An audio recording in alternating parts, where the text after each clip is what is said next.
Today, video I'll be reading a couple spooky trip into the woods. Stories, if you like, leave in the comments how I can improve the content. Enjoy! I never used to fear spring, but this year the blooming flowers and chirping birds feel like a cruel joke. Something's wrong. I can feel it. A presence always just out of sight. At first I told myself it was my anxiety playing tricks on me, but the feeling won't go away. It's there when I walk to work, when I stop at the cafe, even when I'm alone in my apartment. A shadow, always a step behind. Yesterday I saw it, just a glimpse, a figure in a tattered coat, standing under the cherry blossoms. When I turned, it was gone. My heart hasn't stopped racing since. Tonight I took a shortcut through the woods, hoping to shake the feeling. Big mistake. The trees closed in around me, their branches like claws. The air turned icy and the birds fell silent. That's when I heard it.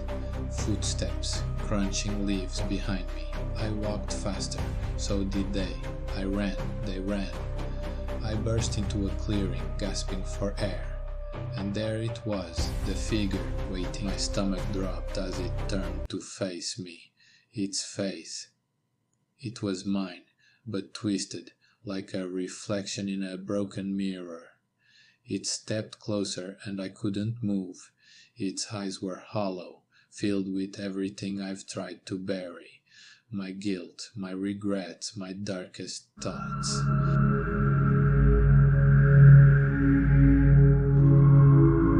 Spring had always been my favorite season, but this year it feels like a trap. The flowers are too bright, the air too sweet, and the days too long. It started subtly. A flicker of movement in the corner of my eye. A faint whisper in the wind. A figure, always at a distance, wearing a dark coat and a white-brimmed hat that hid his face. He never got closer, but he was always there, watching. One evening I took a walk through the park to clear my head. The sun was setting, casting long shadows across the path. That's when I noticed the flowers, black petals, wilted and unnatural, lining the trail. The figure stood at the end of it, motionless. My chest tightened as I turned to leave, but the paths had shifted. The park was a maze, and he was herding me deeper into it. I ran, my breath ragged, until I stumbled into a clearing. He was there, waiting. As I stepped closer, I realized the truth. He wasn't a stranger. His face was mine, twisted and hollow, like a reflection from a nightmare. "You can't escape yourself," he said, his voice echoing in my skull. I woke up in my bed, drenched in sweat, but when I looked out the window, he was there, standing under the blooming cherry tree, smiling.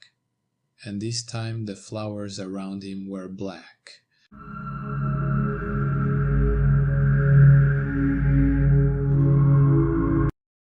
Spring was supposed to be my fresh start, but instead it's become a living nightmare. It started small, a single rose on my doorstep, a shadow lingering outside my window, a faint knock in the dead of night. I knew it was him, Marcus, my ex.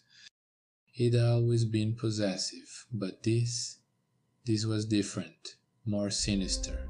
The police couldn't help, no proof, they said, just my word against his silence. Last week I took a walk through the park. The cherry blossoms were in full bloom, their pink petals falling like rain. That's when I saw him, standing beneath a tree, staring at me with those cold, empty eyes. My breath hitched, my chest tightening. He didn't move, didn't speak, just watched. The stalking got worse. My apartment, once my sanctuary, now feels like a prison. Every creak of the floorboards, every rustle of the curtains sends my heart racing. Last night I woke to the sound of breaking glass.